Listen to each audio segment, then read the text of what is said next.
Ele dizia: estava indo para Damasco, levando cartas para prender os cristãos, e de repente uma luz brilhou, e eu fiquei cego, caí ao chão, e ouvi uma voz que me dizia: Saulo, Saulo, por que me persegues? E eu perguntei: quem é, Senhor? E ele disse: eu sou Jesus Cristo, a quem tu persegues. Dura para ti recalcitrar contra os aguilhões. Então ele repetia a mesma mensagem sempre. E ele dizia que esse é o Cristo, é o Salvador, aquele que morreu em Jerusalém, foi pregado na cruz lá no Calvário e ressuscitou ao terceiro dia, que estava vivo e que estava fazendo milagres e que estava querendo salvar as pessoas. Então a mensagem era sempre a mesma. Tópico 2, uma porta se abre através da diversidade. Uma das principais contribuições da prisão de Paulo foi a livre comunicação do Evangelho na capital do mundo antigo.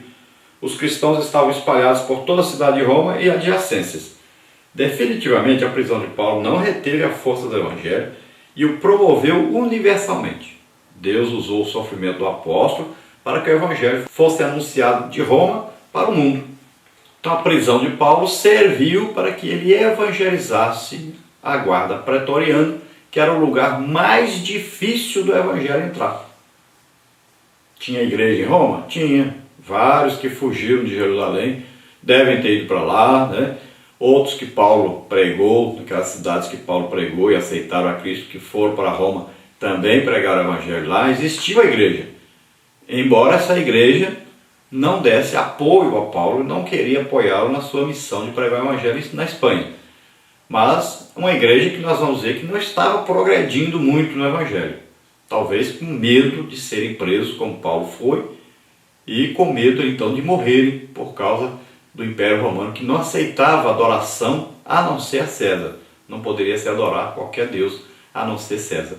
Então Paulo foi importantíssimo para isso, que apesar de estar preso, pregou o Evangelho para os soldados e para todos que iam visitá-lo. Isso deu coragem, então, para alguns pregar o Evangelho, e outros pregavam só para dizer que Paulo estava preso, mas ele podia pregar que estava solto. Mas o que importa é que o Evangelho começou a ser pregado. Parte 2, o testemunho de Paulo na diversidade. Tópico 1, o poder do Evangelho. De modo objetivo, Paulo diz aos Filipenses que nenhuma cadeia será capaz de impor limites ao Evangelho de Cristo. Esse sentimento superava todas as expectativas do apóstolo concernentes ao crescimento do reino de Deus. O seu propósito era ver as boas novas prosperando entre os gentios. Portanto, nenhum poder humano conterá a força do Evangelho, pois este é o poder de Deus para a salvação de todo aquele que crê. Então, o Evangelho é o poder de Deus, demonstrado através de palavras e manifestações do Espírito Santo. Então, o Evangelho, ele é capaz de transformar as vidas.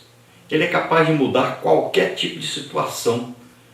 E Paulo, então, ele explica aos filipenses isso. Ele diz: olha, não tem jeito de prender o Evangelho. Porque o Evangelho é o poder de Deus. Não tem jeito de prender. Deus é que coordena tudo, está no controle de tudo.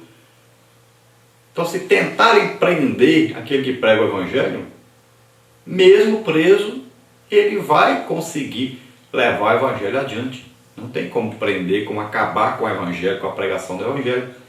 Muitos tentaram, muitos têm tentado, mas não têm conseguido, porque cada dia cresce mais. Não existe como parar isso, porque isso é de Deus. O Evangelho não são só letras, não são só palavras que as pessoas repetem, mas o Espírito Santo está aí, ungindo essa palavra, conduzindo essa palavra aos corações, transformando as vidas. O Espírito Santo convence as pessoas do pecado, da justiça e do juízo quando elas ouvem a palavra de Deus. Então existe aí uma ação do Espírito Santo junto à pregação do Evangelho, que também vem acompanhado de sinais, prodígios, maravilhas que Deus faz, mostrando, comprovando que esse Evangelho é realmente de Deus. Tópico 2, a preocupação dos filipenses com Paulo.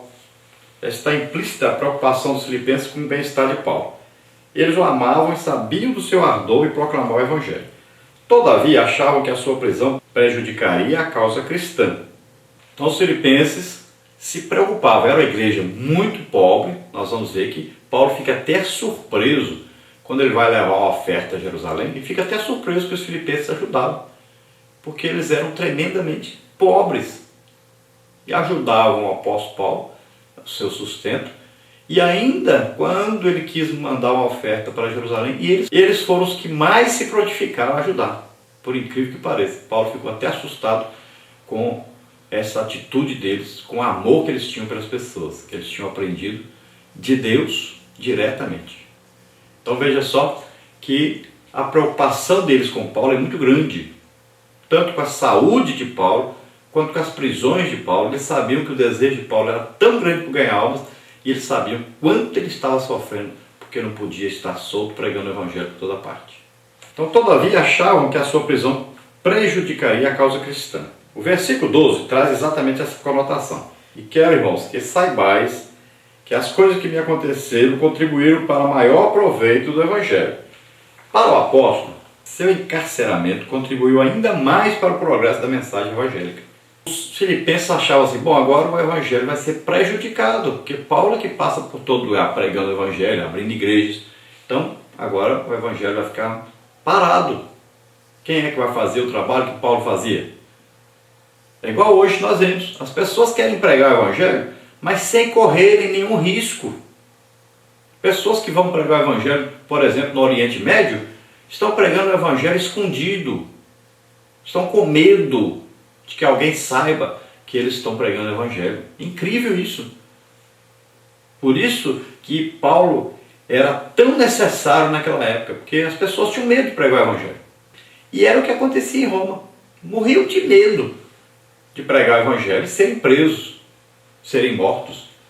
E assim está a mesma coisa nos missionários de hoje que vão para o Oriente Médio. Ao invés de chegarem lá e começarem a ministrar cura, batismo com o Espírito Santo, libertação, milagres, maravilhas, e as pessoas vendo isso se converterem, não, eles chegam lá e ficam ocultos, ficam lá participando primeiro da cultura do povo, com medo de que alguém descubra que eles são cristãos, aquela coisa, vão lá, depois sai, volta de novo, todo o tempo com medo de serem descobertos, de serem mortos. Que tipo de evangelho é esse? Não sei. Mas pessoas como o apóstolo Paulo estão sendo necessárias urgentemente na igreja de hoje. Pessoas que têm coragem, pessoas que enfrentam, pessoas que são destemidos, pessoas que confiam em Deus realmente, pessoas que têm fé em Deus, pessoas que são capazes de dar suas vidas pelo evangelho. Nós precisamos desse tipo de gente, igual Paulo, que vão pregar o evangelho em qualquer parte, sem medo nenhum de perderem suas vidas, porque sabem que se perder, estão ganhando, e não perdendo, como as pessoas pensam em sua maioria. Então Paulo diz aos filipenses que, pelo contrário do que eles pensavam, a sua prisão em Roma serviu para melhorar ainda mais a pregação do evangelho. 3. Paulo rejeita a autopiedade. Paulo era um missionário consciente da sua missão. Para ele, o sofrimento do exercício do santo ministério era circunstancial e estava sob os cuidados de Deus. Por isso, não manifestava autopiedade, não precisava disso para conquistar a compaixão das pessoas. Então, o que é autopiedade? É ter piedade de si próprio, é ter dó de si próprio. Então, Paulo não tinha isso. Ele não estava com medo de pregar o evangelho, com medo de morrer, nada disso. Ele estava, pelo contrário, alegre por ter tido essa oportunidade de ganhar almas ali em Roma. Para o apóstolo, a soberania de Deus faz do sofrimento algo passageiro, pois os infortúnios servem para encher-nos de esperança, conduzindo-nos numa bem-aventurada expectativa de que todas as coisas contribuem juntamente para o bem daqueles que amam a Deus, daqueles que são chamados por seu decreto. Então Paulo sabia que Deus estava no controle de tudo. E ele tinha plena convicção de que estava servindo ao reino de Deus, mesmo estando ali preso. Que decreto é esse que Paulo diz? São chamados pelo decreto. Você leia Hebreus, falando sobre isso.